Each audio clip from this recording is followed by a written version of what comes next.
But going back to the topic here, Ben. Yeah, we're looking at the whole book of Daniel, and the conclusion of the book is a fabulous, fantastic, positive one. And it's really exciting to see. I'm going to read it for you from Daniel chapter 12, verses 1 and 2. It talks about the fact that at the end of days, there's going to be a time where people rise from the dead and live again. So let me read it for you. It says, at that time, verse 1, Michael, the great prince who protects your people, will arise. There'll be a time of distress, such as not has happened from the beginning of nations until then. But at that time, your people, everyone whose name is found written in the book, will be delivered. Multitudes who sleep in the dust of the earth will awake, some to everlasting life, others to shame and everlasting contempt.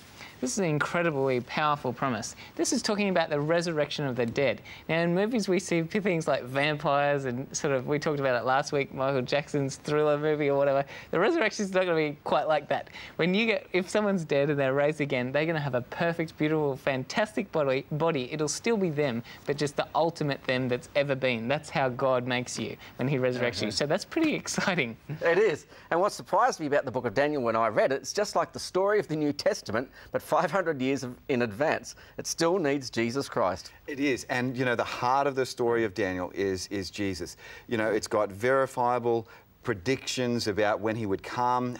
There's all these ancient prophecies detailing all about his birth, his life, his death, his resurrection. It's all there. In fact, here in Daniel 11:22, with the force of a flood, they should be swept away and before him and be broken, and also the prince of the covenant. You know, right here in one of the most detailed prophecies is it's all about Jesus.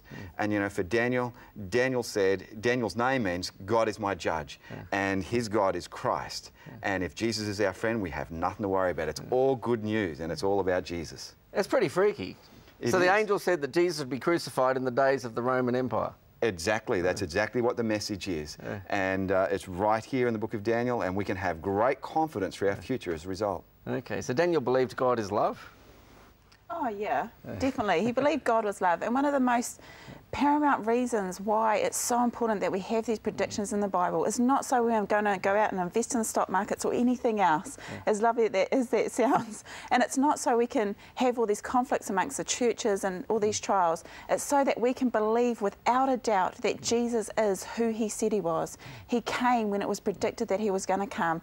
And we have this amazing promise that there is life after death. And I just really want to quote that most famous biblical text that says, John 3:16, for God so loved the world that he gave his only begotten Son, that whoever believes in him will not perish, they'll have everlasting life. Yes, you'd almost think that Jesus Christ had read the story of Daniel the prophet, wouldn't you, Neil? Well, look, he had. You know, in Daniel 12, verse 2, it speaks about that many in the dust who are sleeping in the dust of the ground will be resurrected to new life.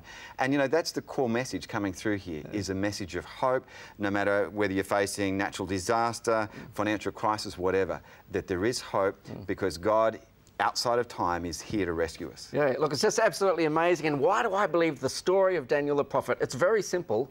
I read for myself his predictions. I studied what he wrote. I checked the history books. And when I found clear evidence, hundreds of years in advance, that what God had said occurred, I thought, wow, it's almost as if there's a cosmic Doctor Who, the God of the universe, incredible love, who's able to hold your life in his hands also.